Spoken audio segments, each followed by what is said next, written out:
আছে সেই 13টি দাবি অনতিবিলম্বে কার্যকর করা হোক। আমরা ঘাটে মাঠে যেখানেই বলেন না কেন, যতই আমরা আন্দোলন করি না কেন, আমরা নারীরা সর্বশেষে পিছিয়ে আছি। আমরা হেনস্থার শিকার হচ্ছি। আমরা বিভিন্ন রকমভাবে বিভিন্ন সময়ে আমরা হেনস্থ হচ্ছি, রাস্তাঘাটে ঘাটে মাঠে সব জায়গায়। আমরা চাই আমাদের নারী অধিকার যেন খুব দ্রুত বাস্তবায়ন করা হয় এবং আমরা খুব সুন্দর মানে সচলভাবে আমরা পুরুষের সাথে সমান তালে তাল মিলিয়ে আমরা চলতে চাই। আমাদের এই প্রত্যাশা যেন অনতিবিলম্বে কার্যকর করা হয়। আর যারা ধর্ষিত হয়েছে এবং তাদেরকে অনতিবিলম্বে তাদের করা হোক,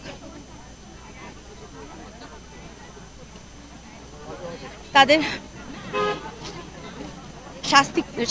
শাস্তি দেওয়া হোক এবং যেই মামলাগুলো খারিজ হয়েছে সেগুলো আবার হাইকোর্টের দৃষ্টি আকর্ষণ করছি, সেই মামলাগুলো আবার উঠে এসে আমরা তাদের শাস্তি চাই এবং আমাদের নারী অধিকার যেন বাস্তবায়ন করা হয়, এই জন্য সরকারের প্রতি দৃষ্টি আকর্ষণ করছি। ধন্যবাদ।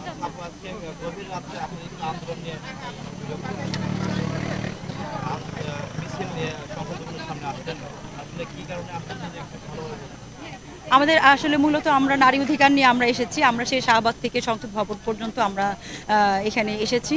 আমাদের 13টি দাবি ছিল। যারা আপনারা অনেকেই জানেন, যারা ধর্ষিতা তারা কিন্তু তারা শাস্তি পাচ্ছে না। ধর্ষক কোনোভাবে পার পেয়ে যাচ্ছে এবং তাদের মামলাগুলো খারিজ হয়ে যাচ্ছে। হ্যাঁ, তারপর গ্রামে গঞ্জে বিভিন্ন মানে মিটিংয়ের মাধ্যমে সেই মামলাগুলো খারিজ করা হচ্ছে। সব মিলিয়ে আমাদের নারীদেরকে পিছিয়ে রাখা হয়েছে। আমি চাবো ছেলেদের সাথে পুরুষের সাথে সমান তাল মিলিয়ে আমরা দিনে রাতে সব সময় যেন একসাথে কাঁধে কাঁধ মিলিয়ে আমরা কাজ করতে পারি। আমরা সমান অধিকার চাই। আমরা চাই যে কোনো ক্ষেত্রে আমরা যেন এগিয়ে থাকি বা পুরুষের সাথে কাঁধে কাঁধ মিলিয়ে আমরা কাজ করতে পারি।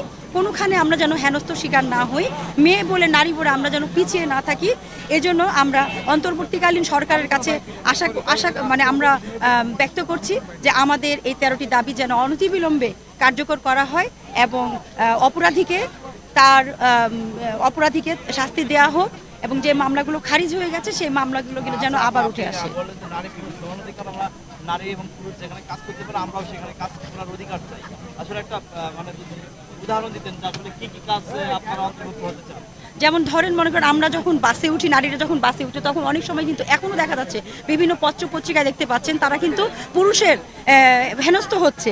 তো এই জিনিসগুলো এখনও 2024-এ নতুন স্বাধীন দেশে এসে কিন্তু আমরা এই পুরুষের হেনস্থ থেকে আমরা মুক্তি পাচ্ছি না। বিভিন্ন জায়গায় দেখা যাচ্ছে রেপ হচ্ছে।